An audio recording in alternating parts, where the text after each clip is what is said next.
Hi, everyone. My name is Jared. I'm one of the team members with Podcast Movement, and I'm overjoyed today to have some amazing guests. We have Heather Einhorn with Einhorn's Epic Productions, and we also have Sarah Gibble-Laska with Chapter 4 Creative Boutique. Today's session is called Amp Up Your Podcast with 3D Audio.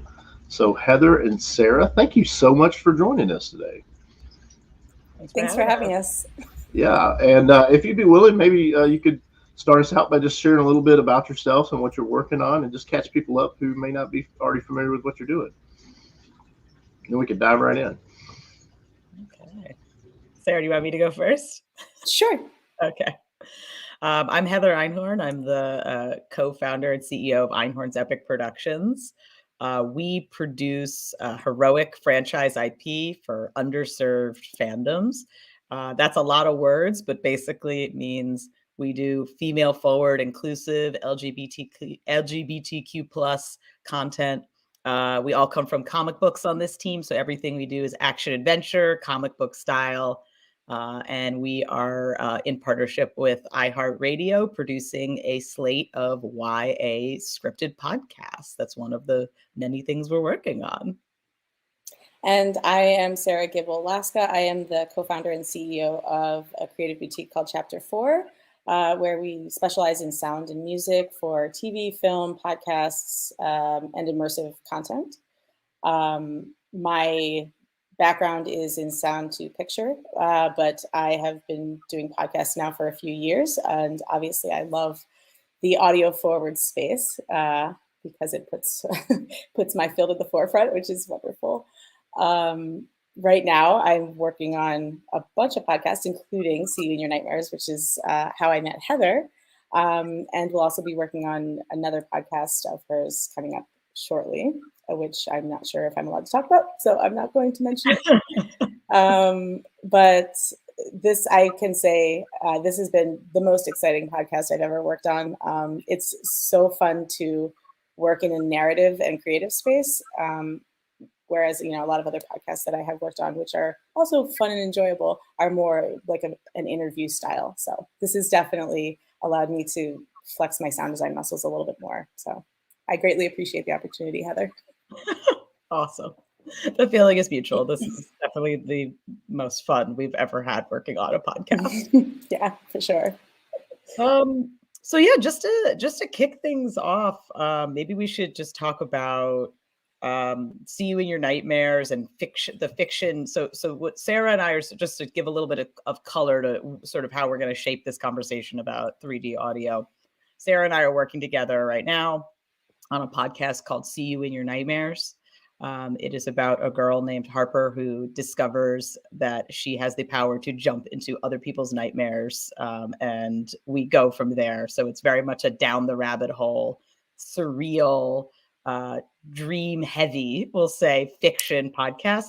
And for just to sort of jump on that even a little bit more, because Sarah was sort of talking about it, the big difference between a fiction podcast and a nonfiction podcast, which I know we're still in the earlier stages of that, is that everything we do is scripted. We work with actors, directors, and amazing sound designers like Sarah. So the podcast that we're talking about today and all the work that we're doing is scripted. And so this is not an interview style podcast, which is why 3D audio is such a cool thing to add to a fiction landscape, is because it really brings these fictional dream spaces to life in the context of this show. But yeah, maybe Sarah, we can just start by talking about just like the difference between 2D and 3D audio, because when we first came to Sarah with See You in Your Nightmares, it was not going to be in 3D audio. We produced a couple of podcasts in the past and they were all in regular 2D audio. And once we started talking to Sarah, we made the decision to move to 3D. So maybe just talking about the differences between the two so people can learn would be a good place to start. For sure. And something that I would also like to talk about, which goes into the 3D audio aspect of things, but to kind of piggyback on the differences between narrative content versus more like straightforward or journalistic content too, is that you're really creating these worlds with the stories, and there's no visuals to go off of. Whereas, in film, you're following the picture, and the viewer is also following that too, right? A lot of their attention is taken up by the visuals. So when you're dealing with an audio only piece of art or work or content, you really have to be sensitive to the fact that you're creating the entire story, not just from the dialogue, but you are painting this picture for them, that they are going to ultimately come up with in their own mind what that looks like and what that feels like, but you're really guiding that. So that's something that requires, I think, a lot more thought than sound to picture, and certainly than more journalistic or non-fiction pieces. So to segue into 3D audio, this was a no-brainer for this type of podcast. It's kind of like a sci-fi horror. There's so much surrealism involved. And to really, whenever you're dealing with anything that has to do with like tension or stress or fear, just like comedy, timing is really important. And so in order to sell that idea, in order to get someone actually into that headspace, especially when they don't have a visual to go off of, 3D audio was a completely logical next step for us. And the way that it creates more of that realism is through, so you want to imagine that you're moving from a left and right space to a globe space, right? So instead of something just being right in front of you, but to the left or to the right, it can be behind you, which especially lends itself nicely to horror podcasts. It can be directly in front of you, and it just gives a greater sense of context. Part of how it does this is by taking into account, what is it called? The interoral time differences and interoral intensity differences. So what does that mean? It's basically taking into consideration how the human ear hears, right? So we don't hear, if I picked up this coffee cup, right, I'm going to hear it differently from this ear than I am from this ear, right? It's going to hit this ear at a different time than it's going to hit this ear, and it's going to hit one ear louder than it'll hit the other ear. So when you're taking into account binaural sounds and working in the 3D space, you also have to consider that things are going to hit people's ears differently. Another thing that is, I think, really important to be sensitive to is when you're creating worlds that are more realistic, to take into consideration that that is how people hear in the real world. And so they're going to be extra acutely aware of if something sounds out of place, if the levels sound off, if the mix in general just doesn't sound right. Whereas it's, I don't want to say easier to mask that in a stereo space, but the more layers, the more channels you have, the more surround you get with your sound, the more detail you are able to add to it. So obviously the more things people will pick out. Amazing. Thank you. Yeah. Sarah. You're So welcome. would you say that depending on if it's a fiction, nonfiction, horror, sports, fiction, like would you say that really, if you're considering 3D audio for your podcast, that you should really look at the podcast? It's like 3D audio is not for every single podcast. Absolutely. And a really good example of this is like, okay, if you're just doing like, and not just because they're all important, but if you're doing an interview style podcast, you're really, the main focus is 1, 2, or 3 people's voices. And in general, in most media, dialogue is going to stay in the front. The only time when it wouldn't is if you are in the 3D space and if maybe someone's like coming up like beside you. But that's really not meant to stay that way. You know, it's meant to put dialogue in the forefront. So if you have a type of podcast that is more of this interview style, you're not really going to have much of a need for 3D audio. So definitely considering the type of work that you're doing is really important. It's not just like a kind of, oh, we're just going to slap this on here and it's going to be great and useful. It definitely needs to have the right application for sure. Cool. And let's talk about a little bit just technically and the work that might go into turning something from 2D and 3D audio. Because I remember when we first started working on Nightmares, we were like, oh, you know, it'd be cool is if just the nightmare sequences were in 3D audio. Yeah. Remember that? Yes, that? I do remember that conversation. that painful conversation. And then ultimately, we did make the decision to move the entire show to 3D audio. Which was totally the right call, considering, again, you know, and the genre, I think is important here when considering 3D audio. But we did have so many nightmares that it did make sense to turn the entire thing 3D. Yeah. But maybe just chatting about like that decision making, like that's like a big, like looking back, I don't even think I realized like that is a huge decision that a producer, director, sound designer has to make as a group. Is like, is it part 3D, all 3D? So maybe Sarah, you want to talk a little bit about the just sort of like the decision making process and the work that might go into it. Yeah. For sure, yeah.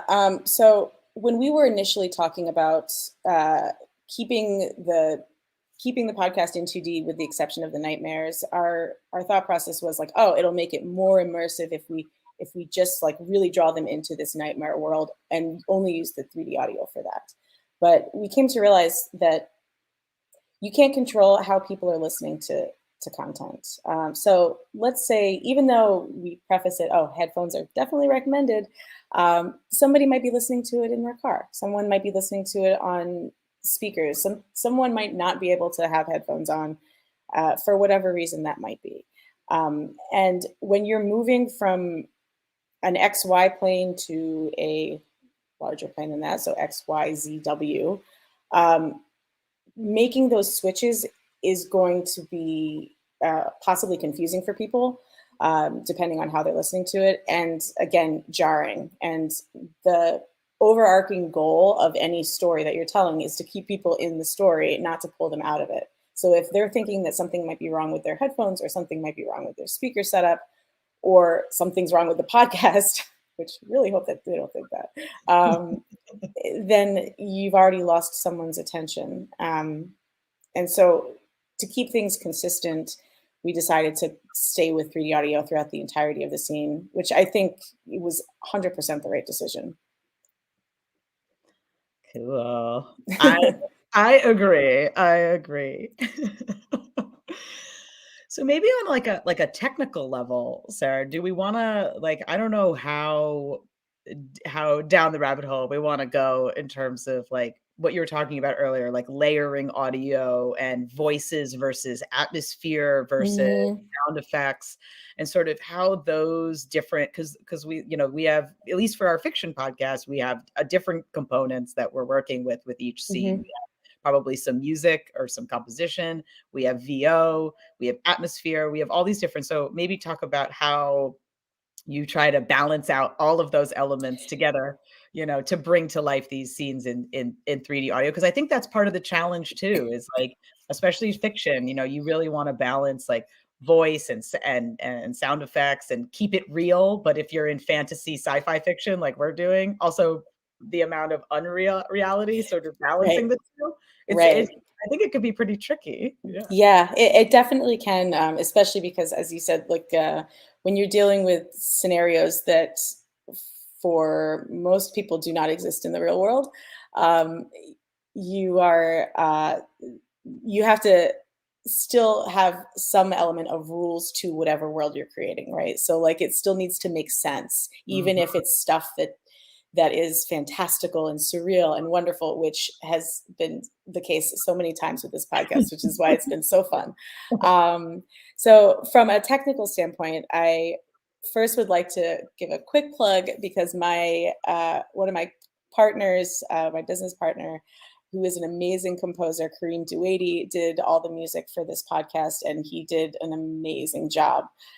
So I would say, also from a workflow standpoint, right off the bat, if you're able to work with your composer ahead of time, and if you're able to get stems from your composer, which is, you know, general request, it makes it a lot easier, because then you can actually really pick little elements and create better leitmotifs for the characters in the situation. So that's just like a little aside that I wanted to make. Kareem did an amazing job.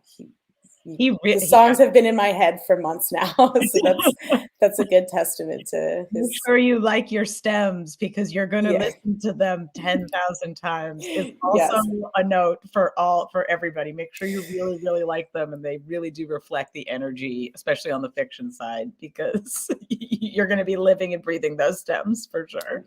Right. And that all ties into creating like a desired emotion or a desired situation for the listener, right? The music is a big part of that, and it can really help navigate the story in that way from an emotional standpoint. So in terms of the other aspects, when you are dealing with things like ambiances, a way to make it a lot more immersive or feel more realistic is by using ambisonic recordings. Now my company have some ambisonic microphones, so we have taken some ambisonic recordings, which is awesome. But there's also I believe it's Rode, actually has, if you sign up, it's free. Sign up on their website. They have a couple, more than a couple, like a solid number of free ambisonic recordings that are available for anyone to use, which is amazing. And more people should be doing that. So wanted to plug them too, because they provide an awesome service. But yeah, so using ambisonic recordings, if you are able to get them, definitely helps to create another layer of immersiveness. If you are not dealing with that, any kind of surround recordings as well for ambiances is also great, just because, again, you get those other layers of detail already. But the real, I don't want to call it magic because that sounds cheesy, but like the real detail that you can get in a podcast that's in 3D is with your source sounds, like objects, different styles of panning, right? And so if you have a 3D video, right, it's quite easy to, I wouldn't say easy, but it's easier to figure out where you want your sounds to go, because they're going to follow the image on the screen, right? So if you have like a bird flying across the screen, okay, well, you know that you're going to automate your bird to fly across the screen, and maybe the bird goes behind you, and that's really cool too. But like, it's from a timing standpoint and from a perspective standpoint, it's a lot easier to navigate when you have visuals to go off of.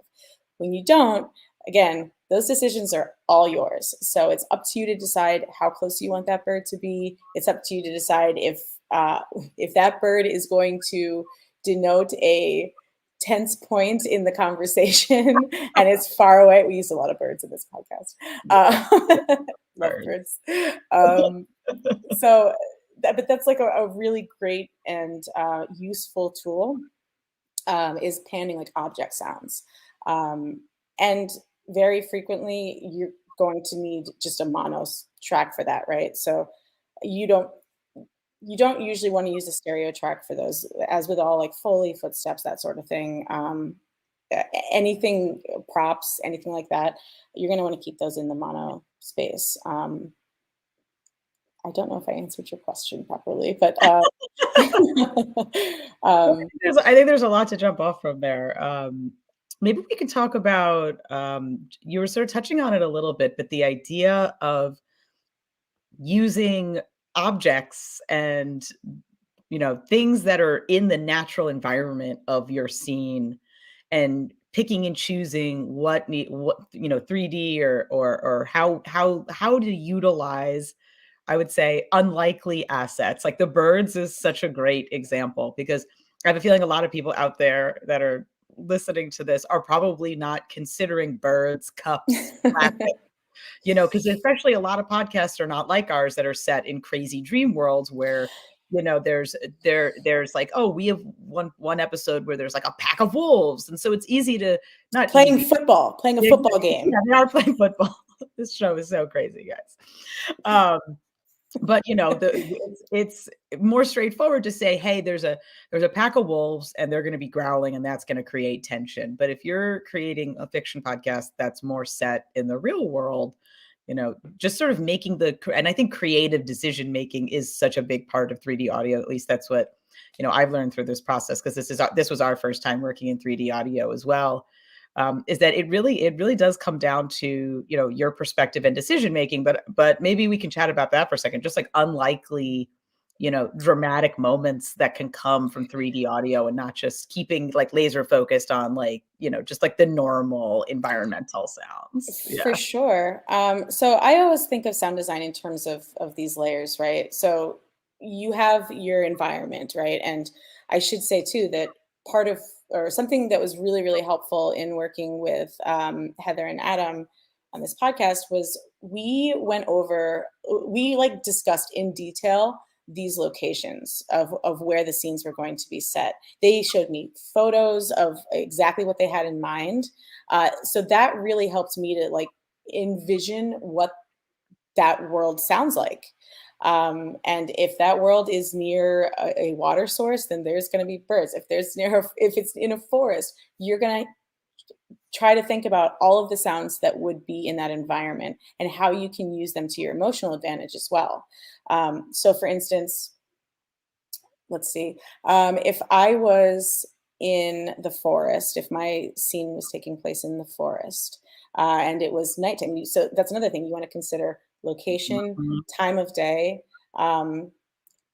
Just to not get too off the rails with this, but another thing that's I think very important is if you have a very specific location that your story is taking place in, you really want to make sure you capture the sounds of that location, because in whatever way that you can, because chances are at least one, probably way more than one person is from that area that you are describing, and they know exactly what that sounds like. So a really good example of this is like I come from Pennsylvania. I live in New York now. But when I would go to sleep at night, I could hear the train every single night. And it was pretty far away, but I could always hear this like faint distance of the train, right? I know exactly what Pennsylvania sounds like in the summertime. But what if our story is taking place in Zimbabwe? What does that sound like during the daytime? What kind of animals are there? What kind of plant life is there? What is the weather like even? And so that's all stuff that, like, that's your base layer, right? Once you get past that, creating the natural environment of that, then you can kind of start to twist it into how it becomes an unnatural environment. And ways to do that is using the natural elements to create an emotional response. So going back to this forest example, let's say I was in the forest and I was camping. Well, and it's nighttime, okay? So I might have some leaves in the trees blowing. That's automatically like a little bit spooky sometimes, depending on the type of wind you have. You can have like a howling wind, like the timbre of the sounds that you choose also dictates the emotion of it. And what I might use is certain types of owls. I really like using owls. God, I really sound like a bird enthusiast. I mean, like I like birds that are like. No, it's amazing. I feel like I do remember at one point our podcast is set on Shelter Island, and I feel like, Sarah, you sent us. You were like, "Here are the birds that are native to Shelter Island," and I think it's like that. But that attention to detail, I do think, is the difference maker between like a podcast that's like really cool and a podcast that's awesome. You know, so it's like we're laughing about like, oh, the birds that are native to, or like that train noise from Pennsylvania. But I think to everybody out there, it's kind of like what Sarah's saying is building the framework of where and you're going to jump off from is going to be a critical step to a successful execution of a 3D audio scene, because it's one thing, and it's going to be a lot more, it's like a lot more work on the back end if you haven't built the sort of like the framework of your house, so to speak, between, if you're the producer, the director, the writer, between you and the sound designer being on the same page, like so clearly, like as to where you are in the story. And even if it's like Sarah's saying, like, is it daytime or nighttime? Like taking the time to articulate that to your sound designer is going to save you just like so much time, and everybody like the energy that goes in to putting the sound design into these scenes is tremendous. So if you at the end of that process are like, oh wait, actually I want this to be daytime, it's not, you can't just like flip a switch. That's basically starting from scratch. So having the framework in place is super important. And I especially think what Sarah said was really, really smart. If you're doing sci-fi fantasy, having the framework of what the space would be normally before you twist it. If you have a forest, don't just start by sound designing a crazy forest, build the forest, build a normal, spooky forest, and then start twisting it. I think that's super awesome advice. Thank you. Yeah, that's 100%.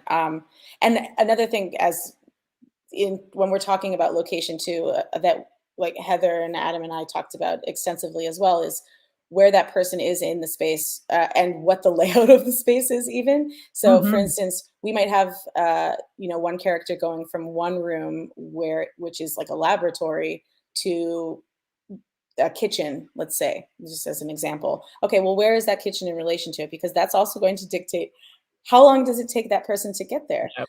How important is that even to the story? Like, are we going to just segue to the kitchen, or are we going to actually have a conversation? Are we doing a walk and talk? And if so, are we going up steps? There's a lot of these other aspects to take into consideration that are just, that you don't really have to think about when you have a visual component, because it's already built there for you. So that was something that was massively helpful that Heather and Adam already knew. So anytime I would ask them these questions, they just had the answers for it, which really, really helped for me to be able to navigate the characters and the environments that they're existing in.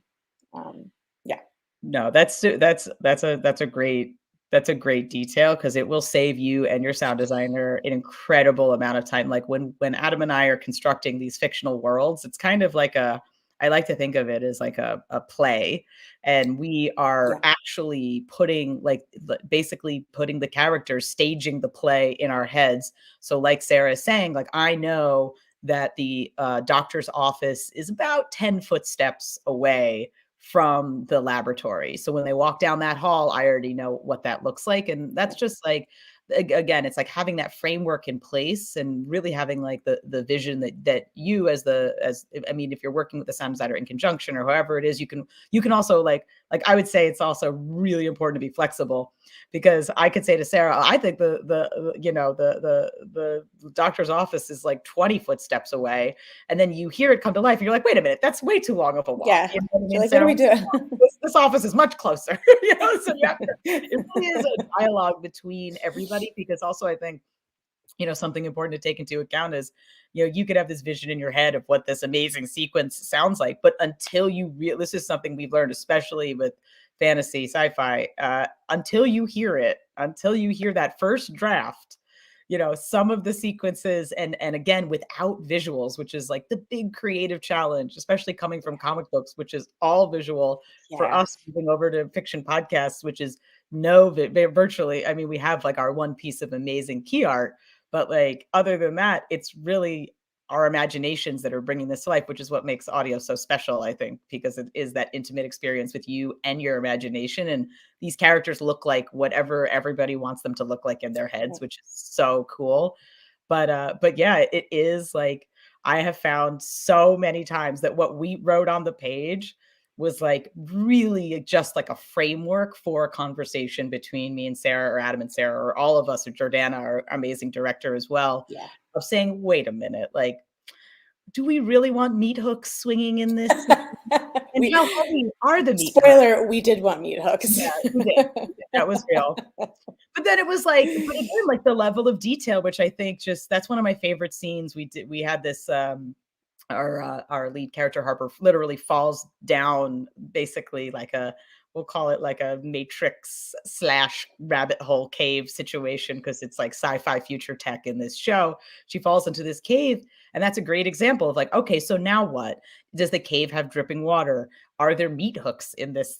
in our show? There are, and are they rusted? Like, and it seems like we're like laughing because this is the level of detail, I think, that where all of you out there hopefully want to be, because that really is what brings it to life, is those details. Mm-hmm. And then having that conversation, being, oh, it's too many meat hooks, that did happen also. I think there's only like 3 meat hooks in here or whatever, because you also want to make sure that the sound design isn't in conflict with the VO. And I think that's also, maybe we could talk about that a little bit, just like the balance between the elements, Sarah, of just like, how do you like approach a scene or do you have like any useful tips of like how, like balancing all these components out, because it's that balance that ultimately brings it to life. And if you have like just a bunch of VO with like little stuff in the background, it's almost distracting.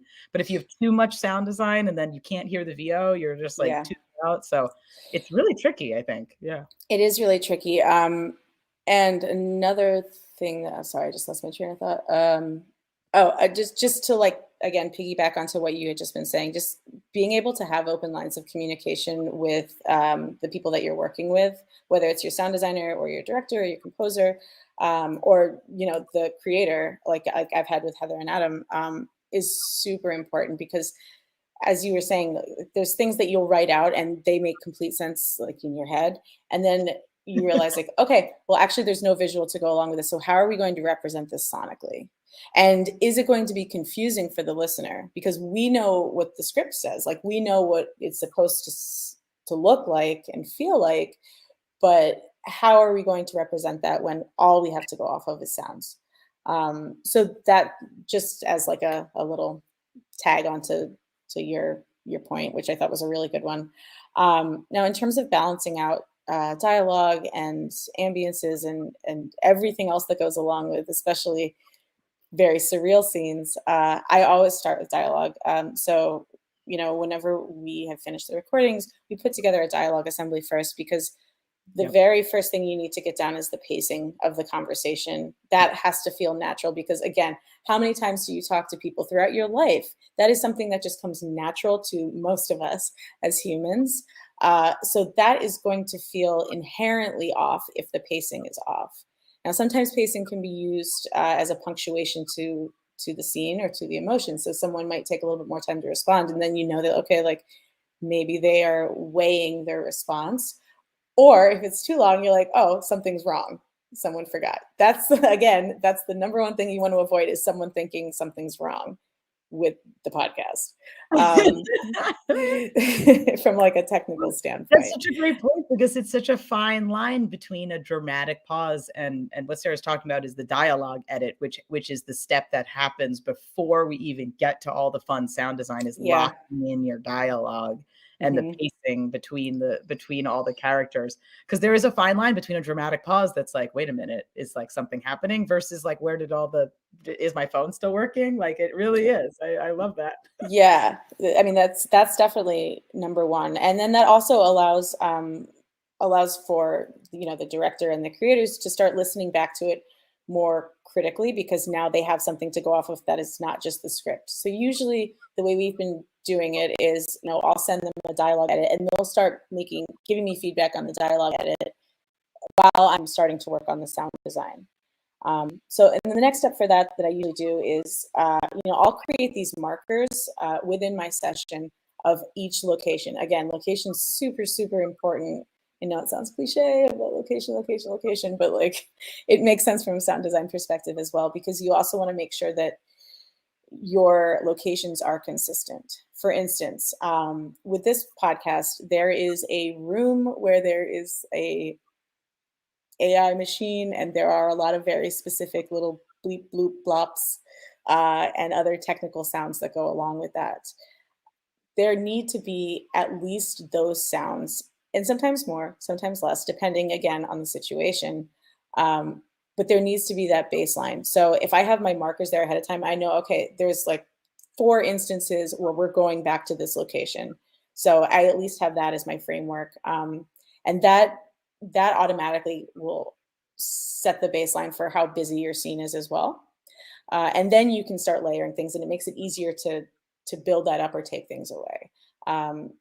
With some of the nightmare scenes that we've had have been really, really wild. I mean, just like a lot going on. But keeping in mind that dialogue is number one. Like if you can't hear your characters, that's a problem, because again, you can't read their faces. There's no visuals. You cannot tell what is happening with them unless you hear them. So that always has to like remain number one.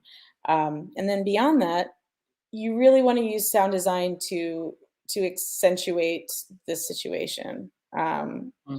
And sometimes that situation is an overwhelming one. So sometimes, you're going to have certain sounds be louder than they might in the real world, just because they need to take up more space within the person's brain who's listening to it. They need to show some more importance.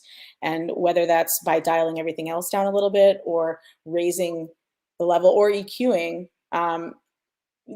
you need to find ways to let what's important to the story stick out. And so that's, I guess, my main thing in terms of mixing is you always want to go back to the story. What story are you trying to tell?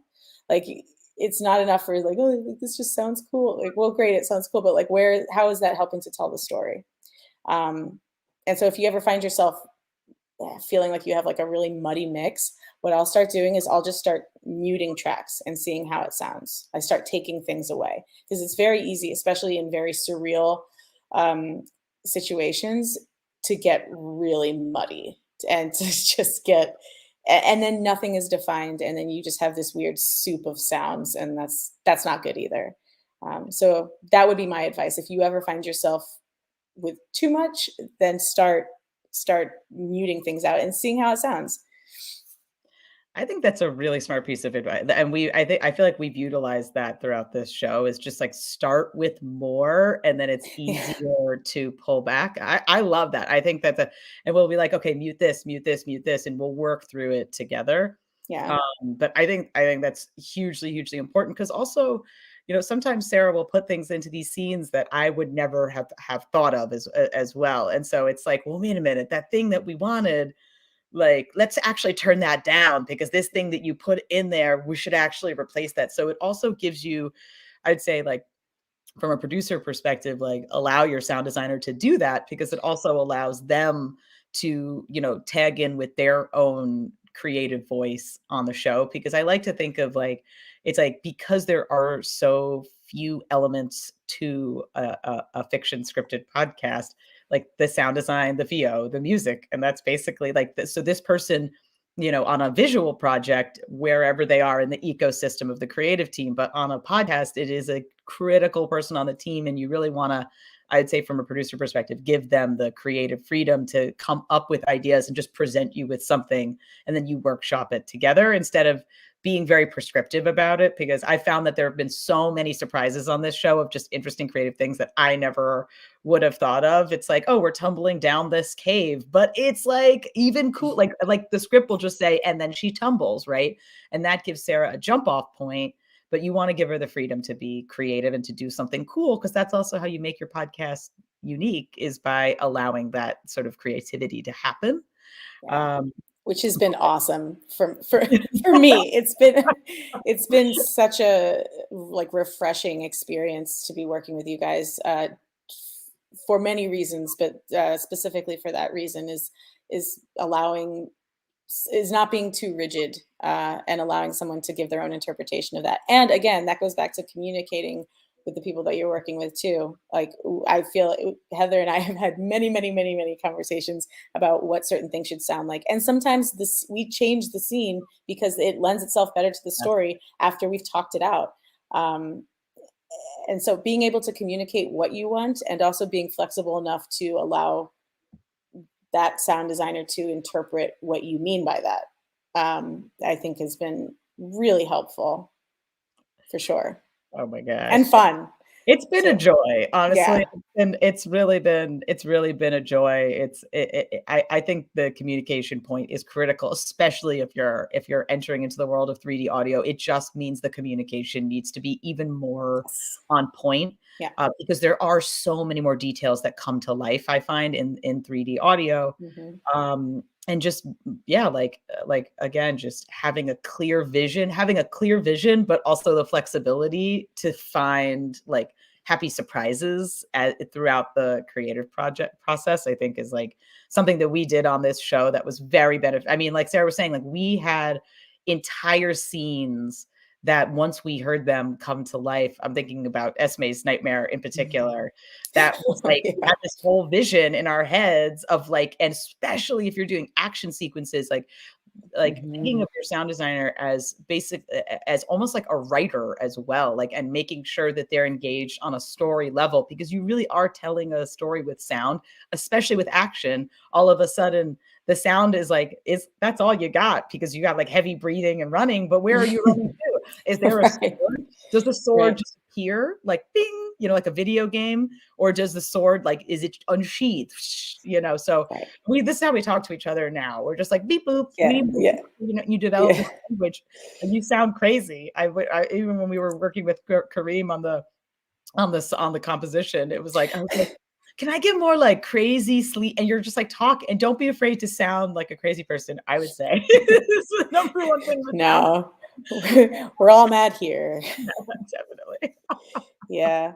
Another example I'm thinking of too is like, without giving away any of the podcast, there's a scene where one of the characters initially was outside, where he hears another character who's supposed to be on the inside. And so we had to have this whole conversation too about like, well, wait, how is he able to hear another person who's inside a building? Like, what are those walls like? How can we change this? And then we ended up landing on a completely different location for the character that was outside, but it made way more sense to the story. And it enabled for other actions to happen down the line too. So, and that was another thing that we have done too, is like gone over action sequences. Like, does this actually make sense for this person to do that? Not from even just like from a physical and like logistical standpoint, but also like, is that in that character's nature to do that? Like, and how would that happen if it was? So super important. Yeah. Totally, because you're thinking about the action not only from a like action perspective, but from a character perspective as well. And it really all goes back to story and character. And even if you're doing fun 3D audio, which brings the action to life, if at the it sort of circles back to what we were talking about earlier about having a clear framework before you start building on it. Because if that scene that you're talking about, it's like that didn't even, like, once we heard it and saw it and whatever, it was like, wait a minute, like, no, that character wouldn't do that. And so we completely just changed. It's a very 11th hour decision. Yeah, it's definitely. Oh my God. Worthwhile though. Yeah, I think. I mean, I think the emotional impact. Maybe we could talk about that scene specifically, because I think it might be helpful. We had a scene where a character was running outside, and having an emotional moment, and it was outside. But really, like, it's like the emotionality of the scene was not coming across. And so we kept all the, like, this was Sarah saying, we kept all the dialogue. We didn't change the sort of like the intention behind the scene and the recording of the VO, but we completely switched out the background and moved them into the locker room. And moving them inside made a ton more sense and allowed for a lot of emotionality to come out in the scene. And, it's just like those, but that's definitely like that communication thing. It has to happen for that scene switch to take place. And so just thinking about it being a living, breathing thing, the podcast and the story that you're creating, I think is like, especially if you're going to do 3D audio, you have to be there, because it's not gonna, like, things are not going to come out exactly as you would envision. Yeah. And considering like the character's conflict too, like that particular scene, like that character's, as with many people, that character's biggest demon was himself, and so we needed to incorporate other elements to convey that it's not an outside source that's your biggest fear. It's you.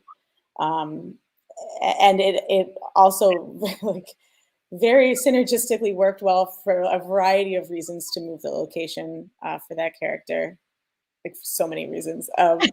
But yeah, and again, that like is the level of detail that I think you need to get to when you're doing a 3D podcast as well. And that's these are the kind of things that you should be considering when you're making a 3D podcast. Like, how immersive are you trying to get to tell your story? And how immersive do you need to get to tell your story too, So Sarah, from like a work perspective, like I know that 3D audio is more work than 2D audio. Maybe we could speak to that just a little bit, because if somebody is sort of saying, is this for me, or like because for us sci-fi, like we were all in on it, like let's do it. But maybe if somebody's on the fence, like what would be maybe some, like, from a work perspective? From a work perspective, I would still that's a really good question. Because I'm imagining, okay, a podcast that's, let's say, like something like Radio Lab, where they kind of have a mix of like the interview journalistic style, but then they also have a lot of sound design in there, and it's really cool. And it really lends itself nicely to the space. It definitely takes longer, but the workflow is similar, because if you're approaching sound design from a like a what's the word I'm thinking of, like a holistic perspective, right? You're considering all these things anyways. You should be considering your location. You should be considering the world, and you should be considering what the end goal is of that story and how you're going to tell it and create the emotional response that you're looking for from your audience member. So from that standpoint, it's all very similar. From a 3D standpoint, you definitely still, you want to lay the framework for your ambiences and environments first after your dialogue, and then getting into those details, figuring out how important they actually are. And so that does take time. And then once you lay it all in there, also figuring out how much you actually need takes time. Panning each thing takes time. A lot of time. Figuring out how far away you want something to be, or how the velocity with which it's coming at you or going away from you takes time. And those are all things that are a little bit less time consuming when you're in, for instance, like a stereo space.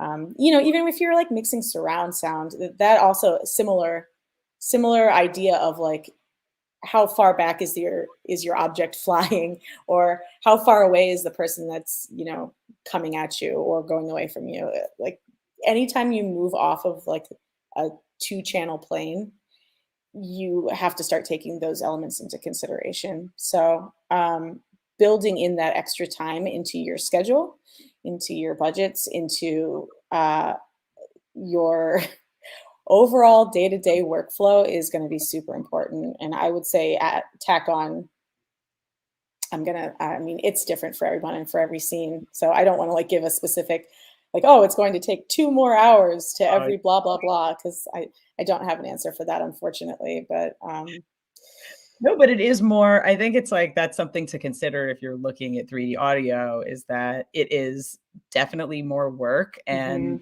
elements that if you're not, I would say, like ready or have the time, because productions are often under time crunches, or the energy to get into the weeds on the details, 3D audio might not be the right fit for you, because it really does, like, that's the gift of it, is the details really come to life. But it also means, from a production perspective, that you have to be committed to bringing those details to life, because the cracks will show a lot more clearly, I think. It's kind of like an HD camera, like, hey, we could all take a grainy Polaroid and we all look really great in a Polaroid. But when you get the HD camera, it's like, oh my God, like everything is showing, and we have to make sure everything is like really, really buttoned up. 100%. Yeah. Giving yourself the ability to fine tune, and factoring in that you're going to probably need several revisions. Even if you have like a perfect mix, you're still going to need to tweak things because you have those added layers of detail. Oh my God. Yes. I can't stress enough the surprises of when you think something is going to sound a certain way, and like most of the time it's good surprises, but especially if you're dealing with sci-fi, there's such a level of creativity that sort of goes into bringing all the elements of the scene together. I found that it really is like, it's like, and I'll hear something and then I'll be like, oh wait, and now a new idea. Unfortunately for Sarah, it's like, oh, in there has spawned this other idea, and now can we like bring that to life, or can we, oh my God, like instead of like, the I won't talk about that scene because a rabbit dies in that scene. Oh God. But I know, but like it was just like there was like I mean, now I have to talk about it, so we're just gonna do it. But we like literally like in this like Alice in Wonderland down the rabbit hole situation, there is a rabbit and the rabbit meets. It's an untimely demise in this horror podcast, and Sarah, like the script just says, and then the rabbit, the rabbit gets, the rabbit goes, the rabbit passes. And you realize that there are several different ways to make that happen and bring that to life. And we it wound up being really gross because this is a horror podcast and that's what we wanted to do. But again, just that one script note can lead to 5 different paths, and we sort of went for it on that scene a little bit more than was in the script. And I'm so pleased with how these are the conversations that we are having here. Yeah.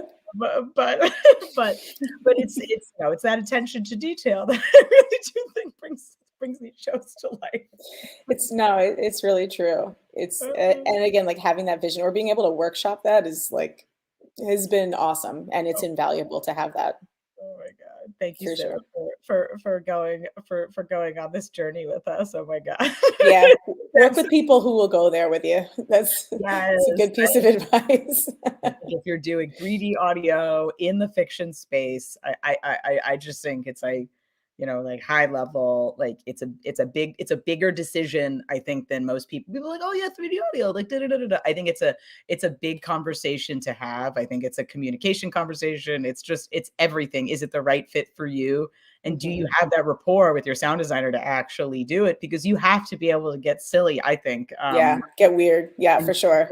Like bleeps, bloops, and develop a whole language that like, I really feel like if people heard like the back and forth that we have, like they would be like, oh my God, this is so crazy.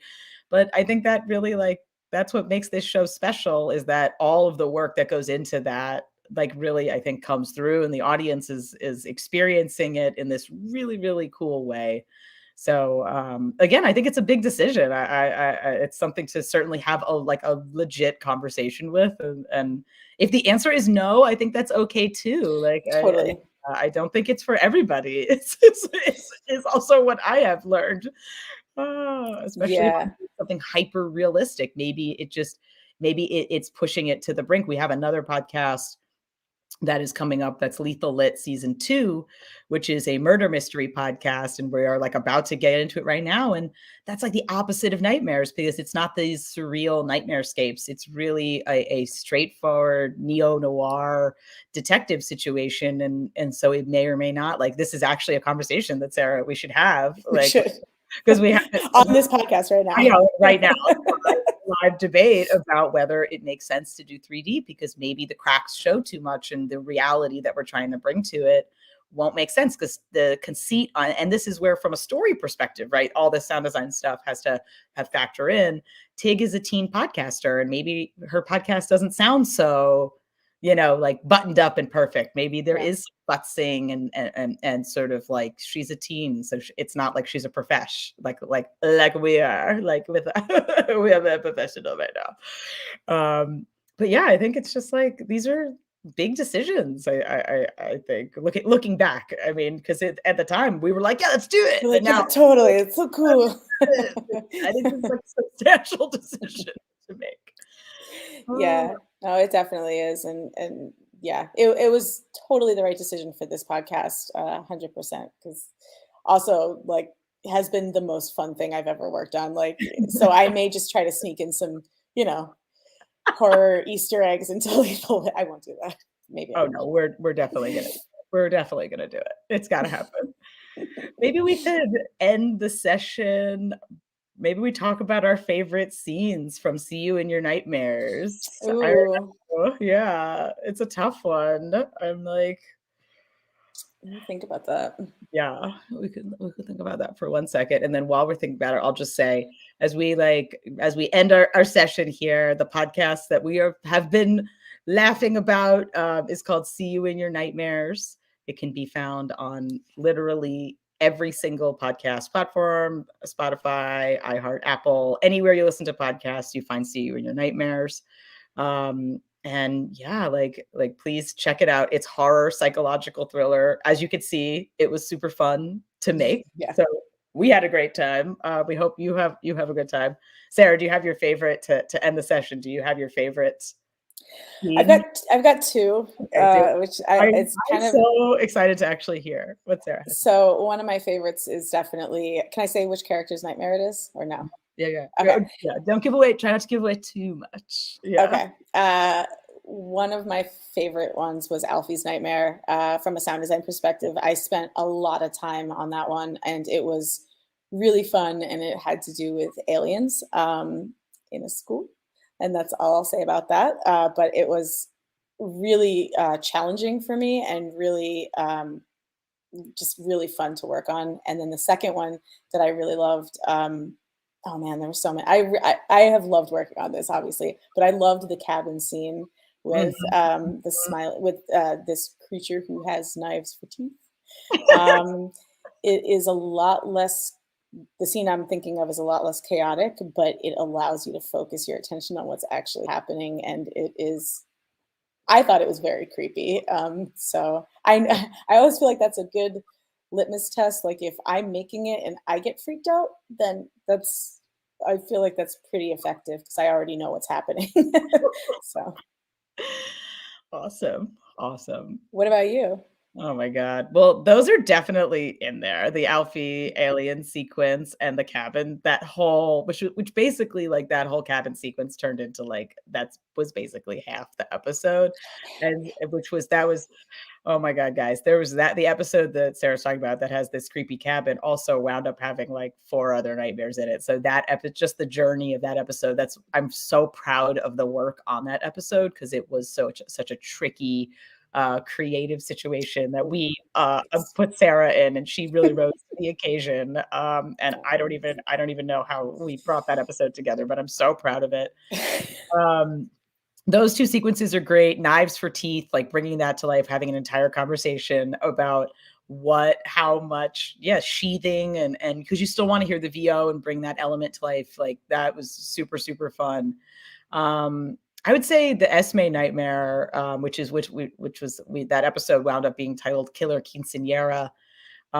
Creatively, I think was one of the most challenging sequences of the Alfie sequence. A question has popped up, but yeah, there was that sequence we basically sound designed from scratch, like differently from what was in the script, and so I found that to be really satisfying to hear that come to life because it was a very complex emotional action sequence, and that's just like super fun and like what came out on the other side was just like really, really incredible.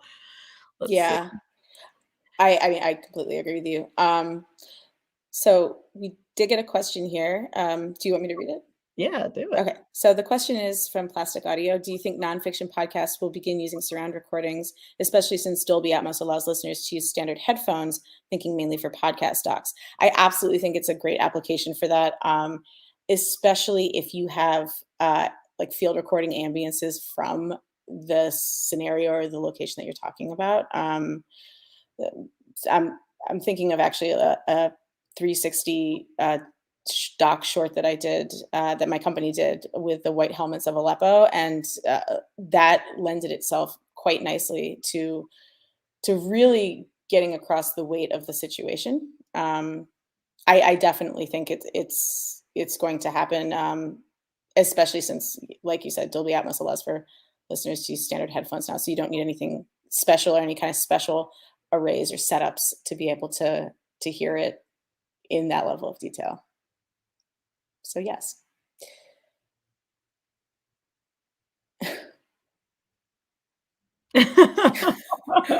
Sorry, we're like reading. So we're just like, we're like reading questions.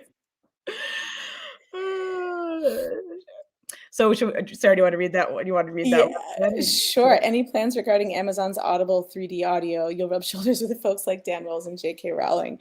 My company actually has done some work with Audible already. Unfortunately, we have not rubbed shoulders with Dan or J.K. But we have not thus far worked in the 3D space with Audible. I would love to. I think that would be great. And I will rub shoulders with literally anyone who wants to rub them with this sounding gross.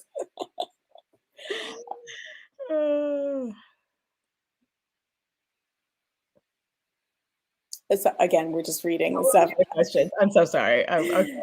Do you want me to read this? Yeah. Sure. You can go ahead. Okay. This one says, I did a fictional show years ago for a client and got hooked. I would love to create a show in 3D. I'm curious of your mixing equipment or software. Yeah. So for what I use is just Pro Tools. The software that I have used in the past, and again, it depends on how much time you have, and it depends on what your capabilities are from like your computer standpoint as well. I have used AudioEase. I have used more recently, I have played around with Binauralizer too, which I would really only use for ambiances. If you don't have surround or ambisonic recordings, using Binauralizer is a nice kind of fast track to create a more immersive environment, and it's not too expensive. I'm trying to remember who makes it. Binauralizer. I'm just looking it up right now. It's by Noisemakers, and they're a really solid company. They have a lot of really great plugins. But aside from that, using AudioEase is great, and they even have like sample template sessions that you can download on their website. They're a great company as well. So those are the ones that I mainly use. Oh, good chat. Yeah, thanks. Well, thank you, Steve.